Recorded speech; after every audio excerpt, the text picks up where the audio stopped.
Sanggar Cerita mempersembahkan Sabda Pandita Ratu.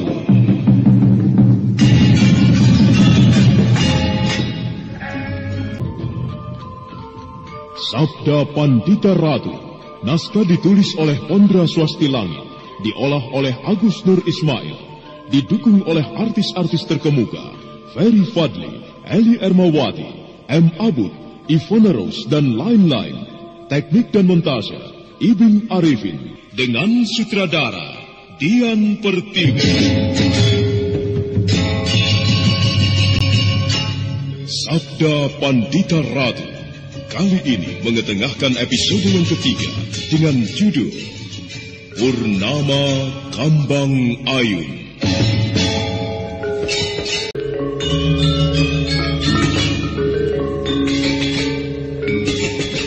Mahesa Branjangan terus menangis terseduh-seduh bagaikan seorang bocah. Tangannya yang kekar dan berotot memukul-mukul pohon yang berada di hadapannya. Mahesa Branjangan benar-benar kecewa dengan apa yang telah didengarnya, bahwa dia anak seorang perampok. Di saat Mahesa Branjangan dalam keadaan seperti itu, entah dari mana datangnya, tiba-tiba telah muncul seseorang dengan wajah yang ditutupi selembar kain.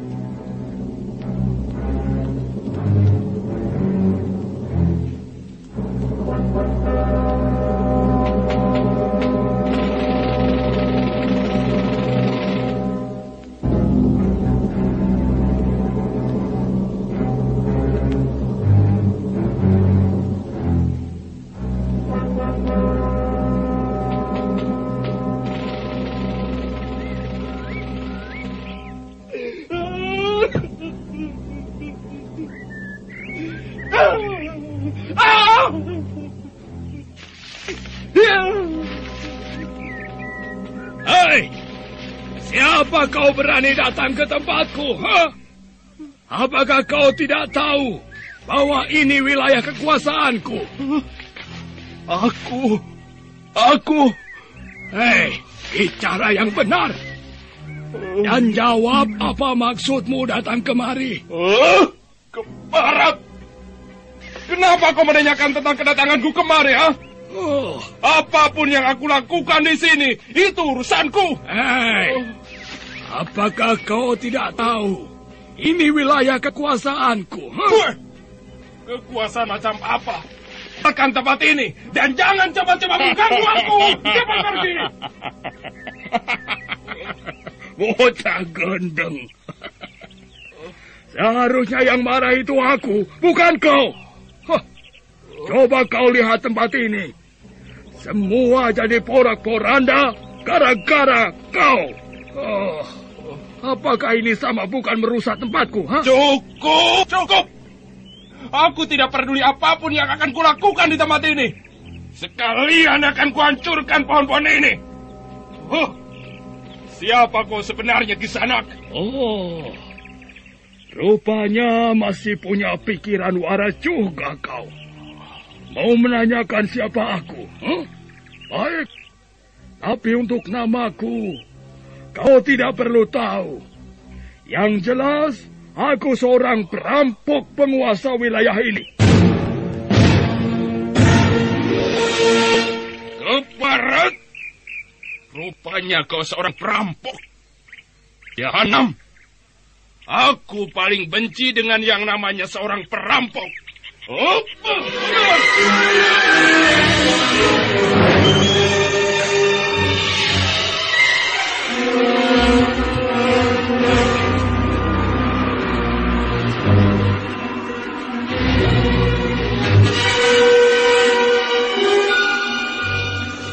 Mahesa Branjangan mundur beberapa tindak sambil membuat kuda-kuda.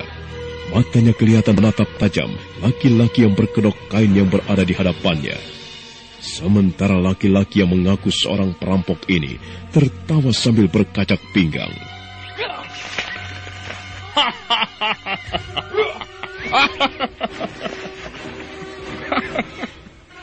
Apa yang ingin kau lakukan, anak muda?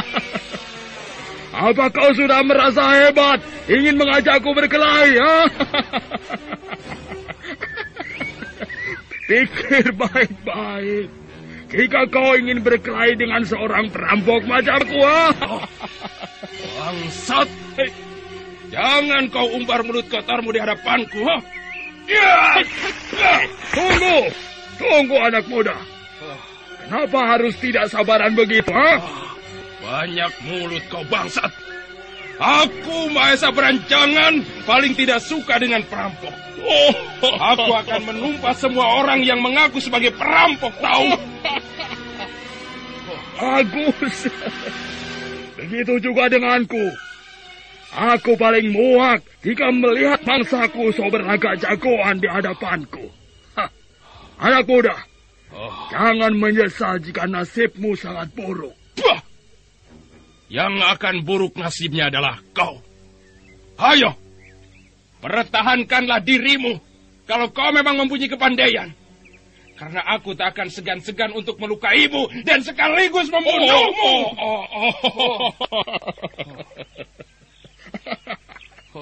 Ternyata sikapmu bisa melebihi sikap seorang perampok, anak muda. Aku saja seorang perampok. Belum tentu sampai hati untuk membunuh mangsaku. Luar biasa. Keparat. Aku muak mendengar omonganmu.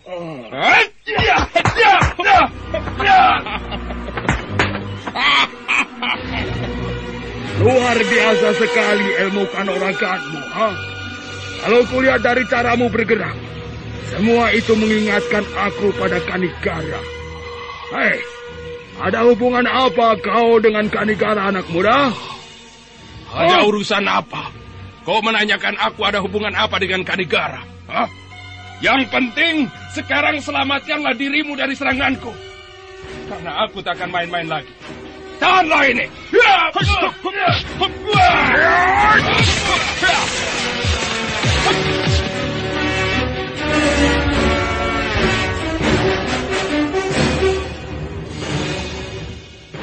Mahesa Berancangan benar-benar tidak memberi kesempatan pada laki-laki berkedok itu.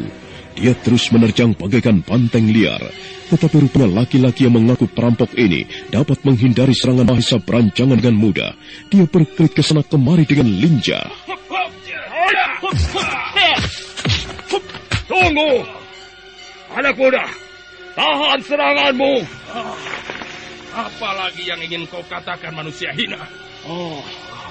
Sabarlah dan berusahalah untuk tenang sedikit. Melihat dari gerakan ilmu kanuraganmu, ternyata kau seorang anak muda yang berbakat. Aku punya tawaran untukmu. Bagaimana kalau kau gabung denganku? Bergabung? Ya.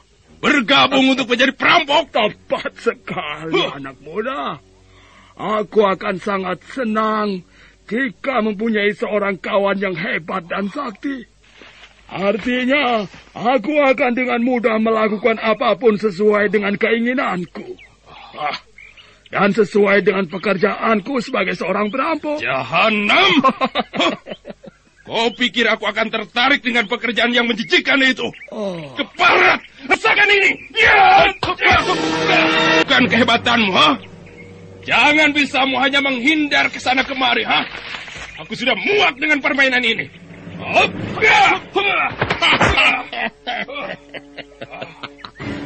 Kalau memang sudah bosan, kenapa tidak diakhiri saja perkelahian ini, Setelah itu, kau bertanggung jawab dengan apa yang telah kau lakukan di sini.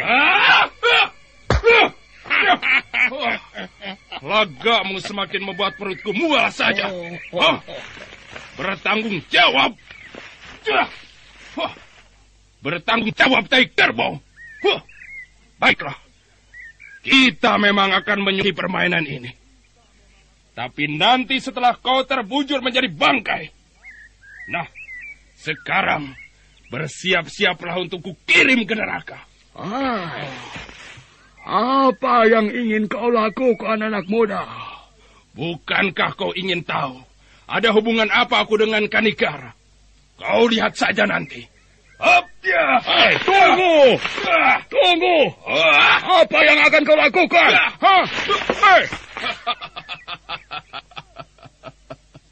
Sudah aku katakan bahwa aku akan membunuhmu. Dan agar kau tidak penasaran lagi, inilah ajian Riung Laut. Oh, ternyata kau benar-benar mempunyai hubungan dengan Kanigara. Ajian Riung Laut. Sudahlah, hentikan ocehanmu.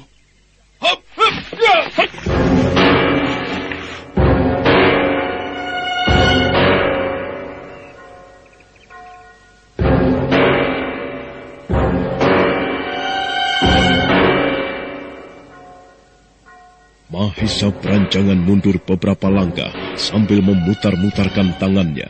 Setelah itu dia membuat kuda-kuda yang kokoh. Dan setelah merasa kuda-kuda itu tegar, matanya pun segera dia pejamkan. Dan sebentar kemudian, terlihatlah asap mengepul dari kedua telapak tangannya. Ternyata Mahesa berancangan benar-benar ingin membunuhku. Kalau begitu, aku akan mengimbangi ajian Riung Lautnya dengan ajian Tameng Wajah. Aku mau tahu sampai sejauh mana kekuatannya. Bagus. Kau pun sudah mempersiapkan ajianmu, perampok. Kalau begitu, rasakanlah ini. Ya.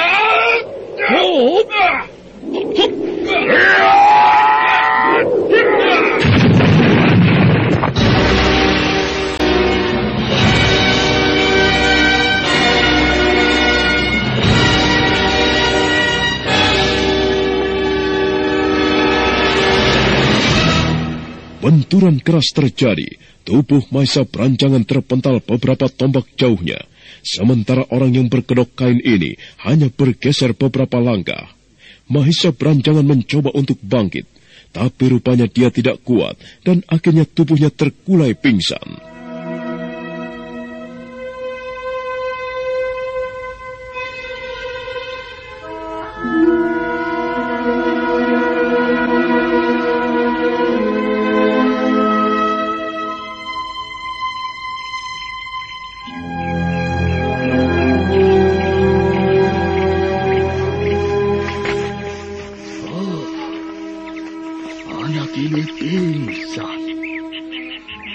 Rupanya ia tidak kuat menahan benturan tadi.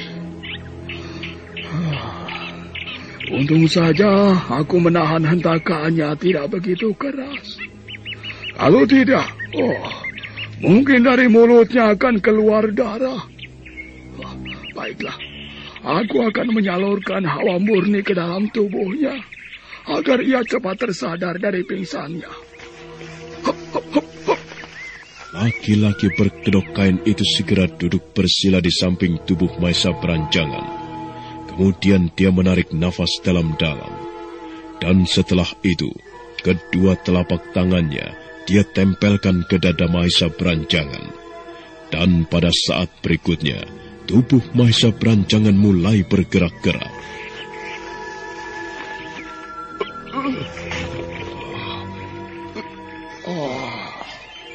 Ia mulai sium.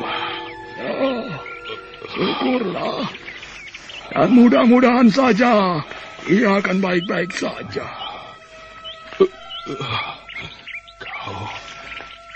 Kau hebat sekali di sana. Benturan tenaga dalammu begitu keras. Meski kau seorang perampok, tetapi ilmu kanuraganmu begitu tinggi. Kenapa wajahmu kau tutup dengan kain? Anak muda, sebagai seorang perampok, aku harus menutupi wajahku agar tidak diketahui orang lain. Jika aku melepaskan kain penutup ini, artinya aku hidup bukan sebagai perampok lagi. Tetapi aku hidup sebagai rakyat yang terpandang. Ternyata kau seorang manusia yang licik. Masih juga kau ingin dihormati. mati sebagai rakyat biasa. Apa salahnya, anak muda? Hah? Sekalipun aku seorang perampok, aku toh manusia yang butuh teman dan butuh kehormatan. Lalu kau sendiri kenapa begitu membenci perampok, anak muda? Hah? Kenapa? Apakah ada sesuatu masalah yang membuatmu tidak menyukai perampok? Kau sendiri kenapa jadi perampok?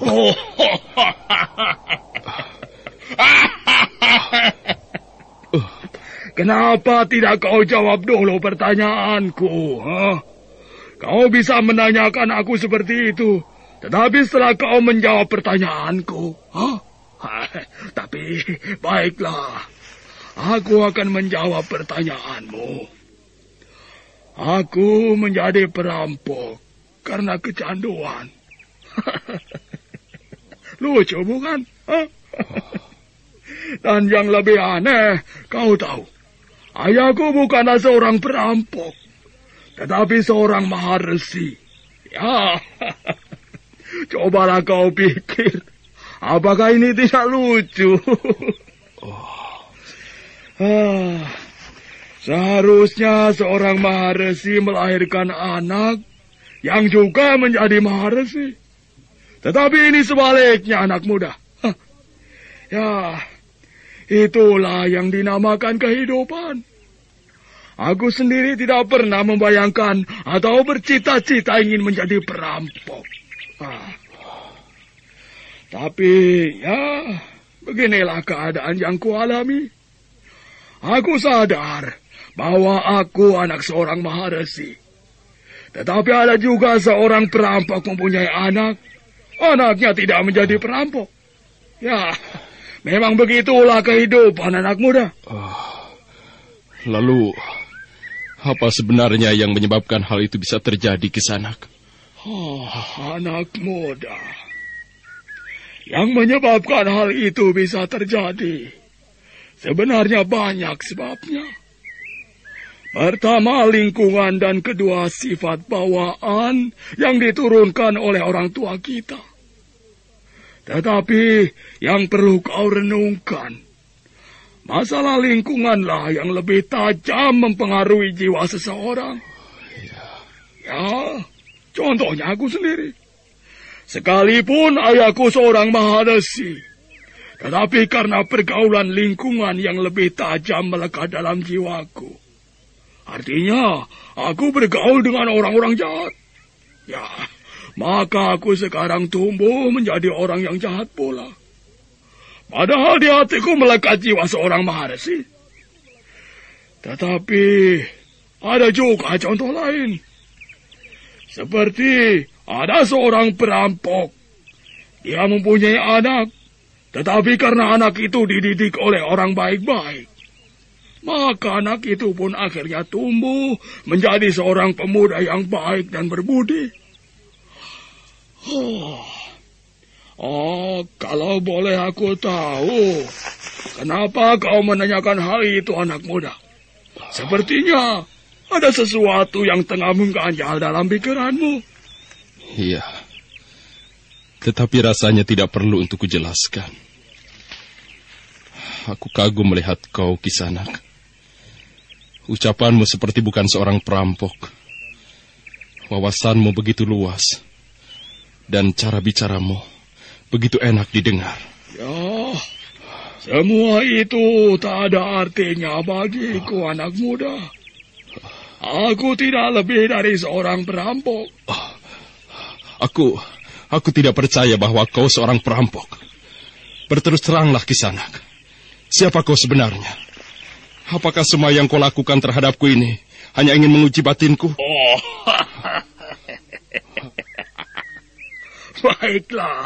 Baiklah kalau kau memang penasaran ingin mengetahui siapa aku, anak muda.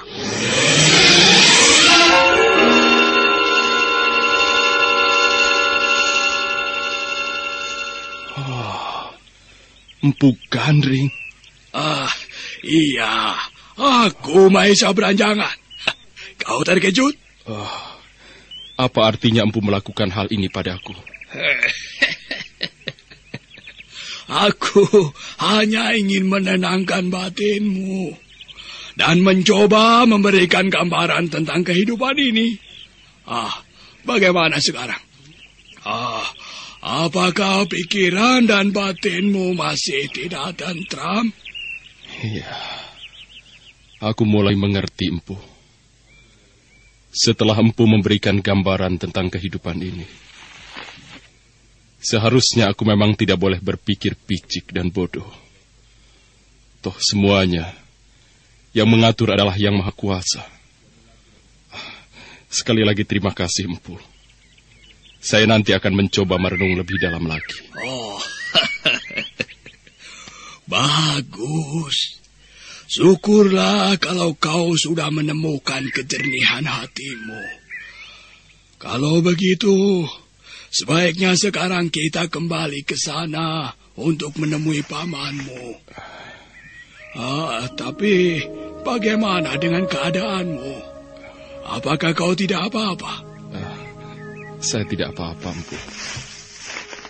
Keduanya pun segera melangkah untuk meninggalkan tempat itu. Tetapi baru saja beberapa langkah keduanya melangkah, tiba-tiba dari arah lain terdengarlah beberapa buah pisau melesat. Perlahan Mahesa Branjangan bangkit, sementara Empu Gandring berdiri di sebelahnya. Kemudian keduanya pun segera melangkah. Tapi baru saja mereka melangkah beberapa langkah, tiba-tiba dari arah lain terdengarlah desingan beberapa buah pisau melesat dengan cepat. Melihat bahaya yang mengancam, keduanya pun segera berkelit ke samping, dan pisau-pisau itu pun menancap di sebuah pohon.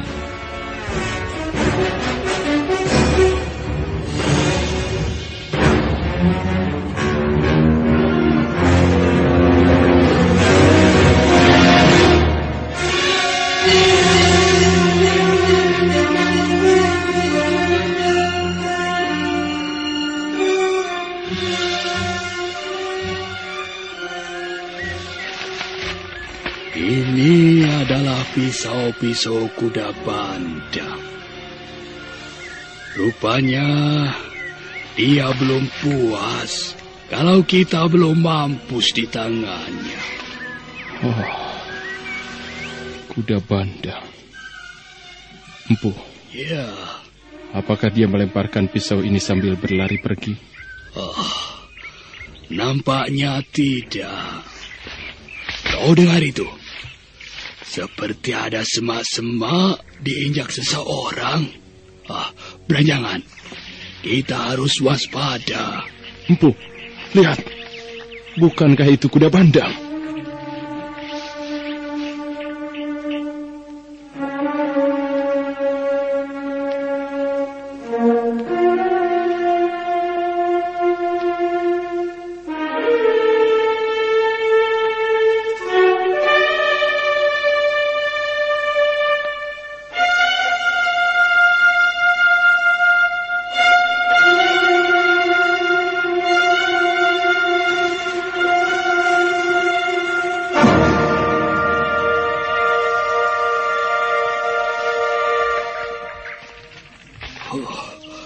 Rupanya kau masih belum puas melihat kami masih hidup.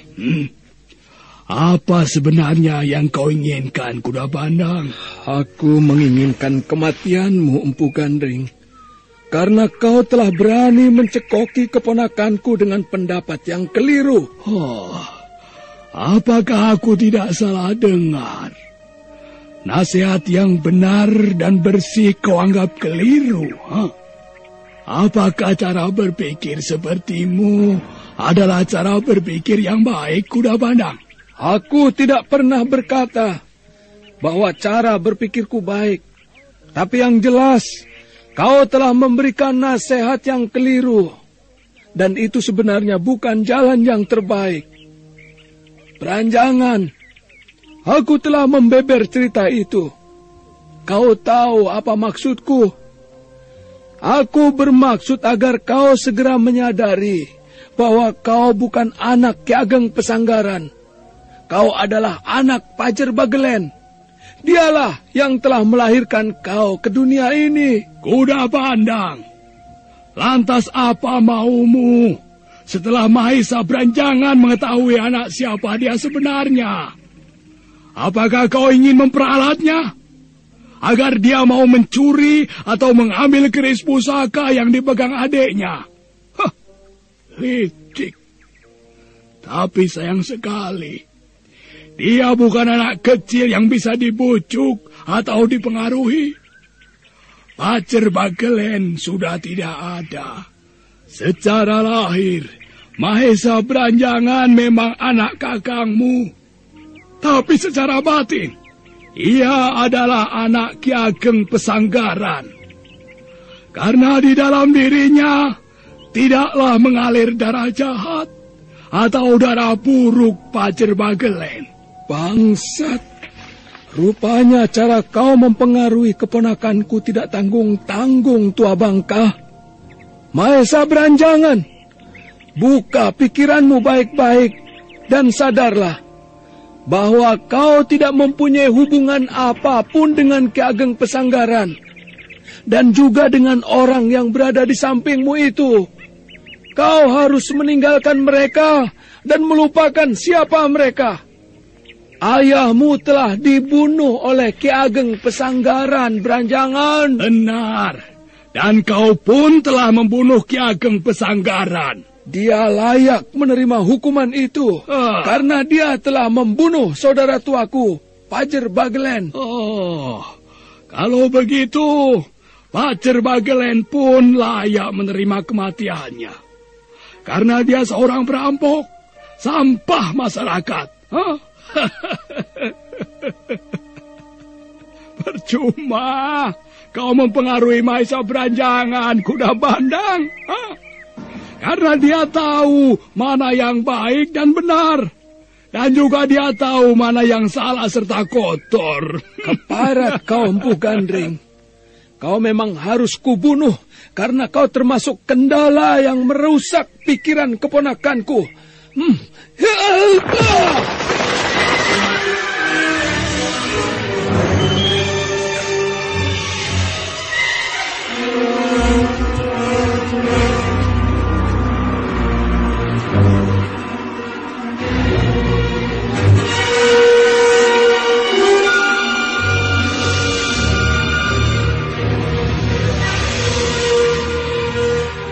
Kuda Bandang melompat hendak menerjang Empu Gandring, tapi baru saja dia berkelebat, tiba-tiba Mahesa Branjangan lebih dulu menerjangnya. Kuda Bandang sempat tersentak, tapi ia segera mengatur posisinya kembali. Pergi kau dari sini, Kuda Bandang, dan jangan coba-coba mempengaruhi aku. Kau mengusirku, Mahesa Branjangan. Apa kau tuli, ha? Cepat tinggalkan tempat ini. Jangan sampai aku berbuat kasar kepadamu. Ternyata kau benar-benar telah terpengaruh, Branjangan. Apa yang sekarang ada dalam benakmu adalah dugaan yang salah terhadapku. Oh, betapa menyedihkan sekali. Aku tidak menyangka seorang keponakanku yang selama ini kuharapkan bisa membantuku dalam menuntut balas kematian ayahnya. Ternyata ia tidak lebih dari seorang manusia yang berhati kerdil. Menyedihkan sekali. Cukup Kuda Bandang. Tidak perlu kau berpura-pura sedih di depanku. Cepat tinggalkan tempat ini. Branjangan, aku ini pamanmu. Kenapa kau tega mengusirku seperti itu? Sadarlah bahwa kau anak Pacer Bagelen dan namamu yang sebenarnya adalah Raga Jampi. Cukup. Persetan dengan itu semua. Sekali lagi kau menyebut nama itu, maka jangan harap aku akan membiarkan kau pergi begitu saja sebelum kau terkapar menjadi mayat. Pergi. Kau pun berani mengancamku seperti itu. Kakang Branjangan bukan hanya berani berniat saja, tetapi dia pun akan membuktikannya. Dan seandainya dia tidak mau membuktikannya, maka akulah yang akan membuktikannya.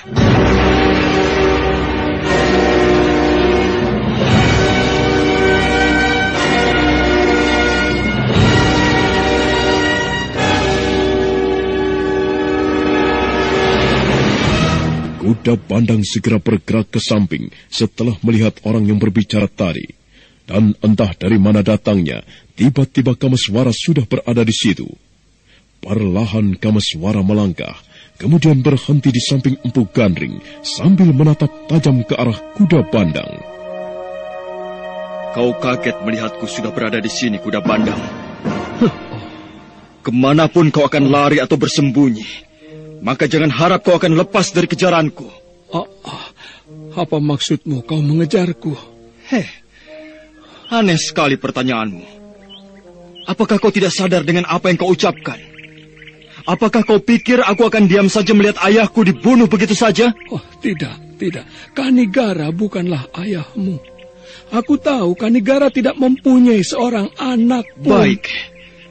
Kalau kau mengatakan bahwa Ki Ageng Pesanggaran bukan ayahku, tetapi dialah orang tua yang merawatku sejak masih kecil.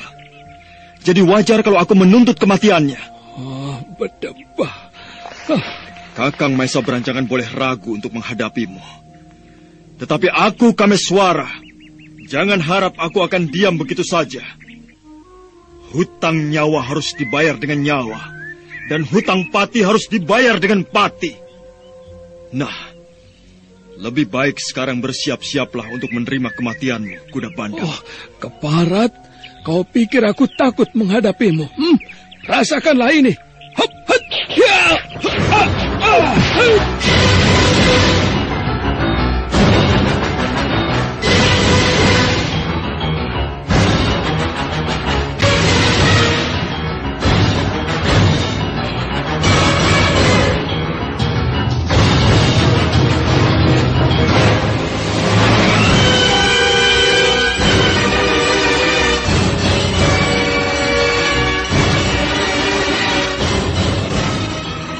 Kuda Bandang menyerang dengan gencar dengan pisaunya. Pisau-pisau berkelebat dengan cepat, seakan-akan tidak memberi kesempatan pada Kameswara. Namun Kameswara yang telah mempunyai kepandaian tinggi akibat air suci, dapat berkelit dengan cepat, bahkan dapat menangkap 2 buah pisau yang dilemparkan Kuda Bandang.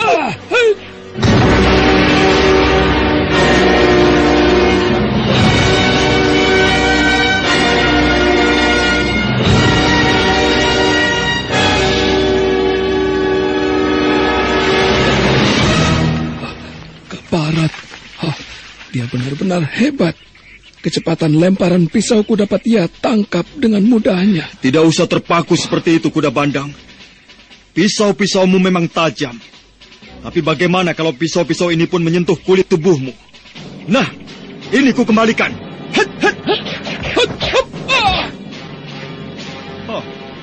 Ternyata kau hebat juga, sobat. Ayo, keluarkan seluruh pisau-pisaumu. Aku mau tahu sampai berapa banyak kau memiliki pisau-pisau. Kau pikir aku akan kehabisan senjata? Nah, kau lihat ini. Senjata Tower Wuta. Empu Gandring, Kakang Beranjangan, mundurlah menepi. Benda-benda itu cukup berbahaya. Bagus. Kalau kau sudah mengenal benda-benda ini, Kameswara. Nah, sekarang bersiap-siaplah untuk menerima kematianmu. Kameswara menatap tajam ke arah benda-benda itu dengan waspada. Pisau-pisau kecil yang digenggam Kuda Bandang dan bernama Taurur Wuta memang sebuah benda yang sangat berbahaya. Jika pisau-pisau itu ditebar ke arah musuhnya, maka pisau-pisau itu akan berkelebat bagaikan bumerang dan seakan-akan tak pernah habis-habisnya melesat dari tangan pemiliknya. Aku harus berhati-hati menghadapi benda-benda itu. Pisau-pisau ini lebih berbahaya dari pisau-pisau yang tadi dilemparkan Kuda Bandang. Kau kelihatannya mulai ketakutan, Kameswara. Masa pendekar yang hebat dan berani sepertimu tidak sanggup menghadapi pisau-pisau seperti ini? Jangan banyak bicara, Kuda Bandang. Senjata apapun yang akan kuhadapi, maka aku tidak akan beranjak sejengkal pun dari tempat ini. Kameswara bukanlah sejenis makhluk pengecut sepertimu, Kuda Bandang. Tanpa senjata aku masih sanggup menantang. Tapi kau, walaupun kau mempunyai senjata yang banyak, tetapi permainanmu seperti kucing kelaparan, yang bisanya hanya bersembunyi dan memangsa. Ayo, tunjukkanlah kehebatan pisau-pisaumu itu. Aku mau tahu apakah kau mampu melukai kulit tubuh. Umbarlah terus kesombonganmu, bocah. Nanti kau akan segera tahu betapa hebatnya senjata-senjata tawur wutahku. Nah, terimalah ini.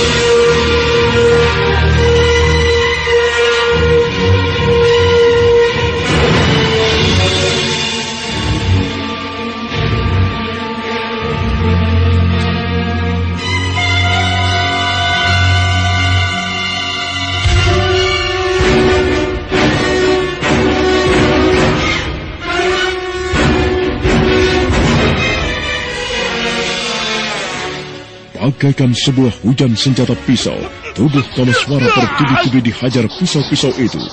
Pisau-pisau yang dilemparkan Kuda Bandang itu seolah-olah tak ada habisnya. Namun begitu, Kamaswara tak kalah gesitnya. Dia berkelit ke sana kemari bagaikan seekor burung Sri Gunting. Pisau-pisau itu melesat, namun tak ada satupun yang berhasil melukai kulit Kamaswara.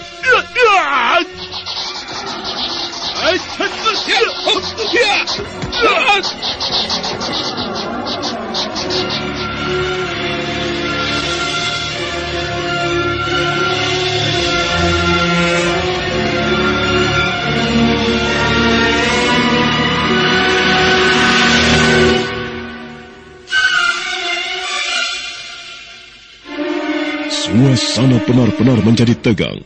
Empu Gandring dan Mahisa berancangan sampai berdecak kagum melihat kehebatan Kamaswara. Dan pada saat berikutnya, Kamaswara merapal ajian Kakang Kawah Adi Ari-Ari.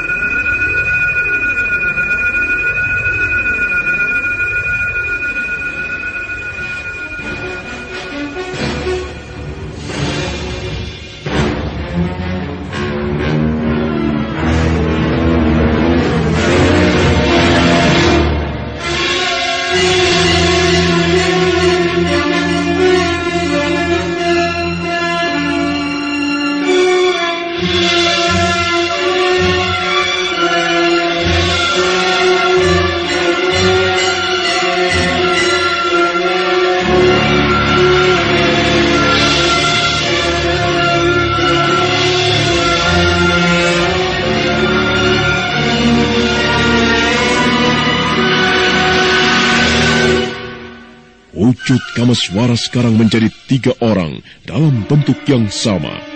Melihat hal itu, Kuda Bandang mundur beberapa langkah sambil menghentikan lemparan pisau-pisaunya.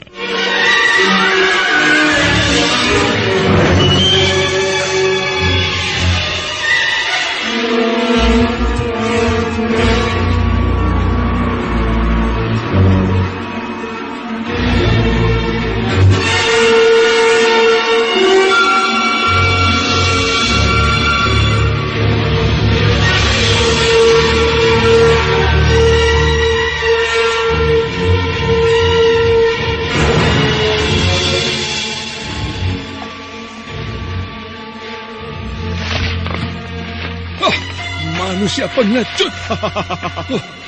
Seharusnya yang pantas dikatakan pengecut adalah kau, Kuda Bandang.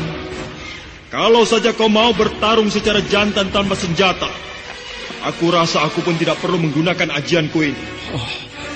Tidak. Yang jelas kaulah manusia yang pengecut. Jiwamu kau sembunyikan di balik wujud-wujudmu yang semu itu. Kuda Bandang, kita mempunyai cara-cara tersendiri untuk membela diri, bukan? Jadi aku harap kau tidak perlu berteriak-teriak mengatakan aku pengecut. Kasihan sekali. Kelihatannya kau kebingungan untuk memilih siapa yang akan kau serang duluan di antara wujudku yang 3 ini. Licik kau, Kamaswara. Sesumbarlah sesuka hatimu, kuda bandang, karena sebentar lagi kau akan mati untuk membayar nyawa ayahku.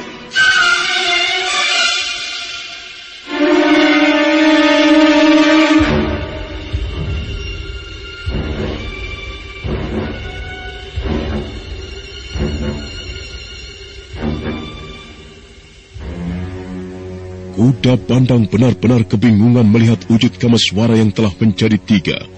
Wajahnya kelihatan semakin tegang ketika Kameswara melangkah mengepungnya.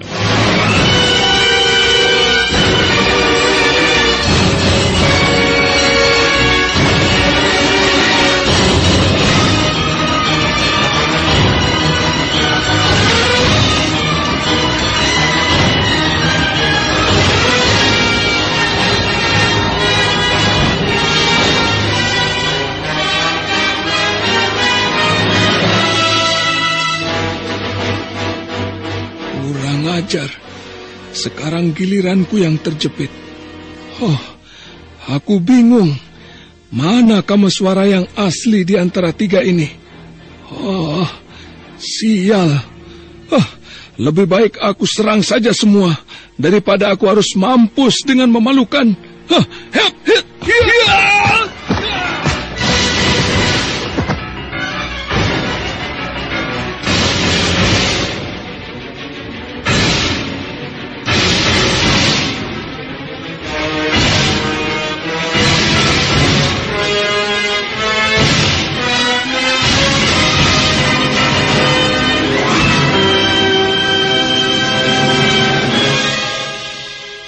Kuda bandang benar-benar putus asa.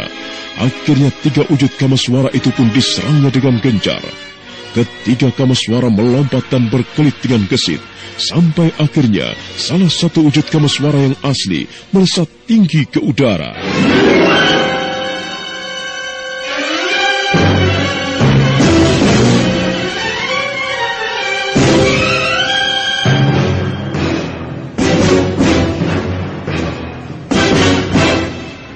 Nah, mampukah kuda bandang melawan Kameswara yang telah berubah menjadi 3 orang itu?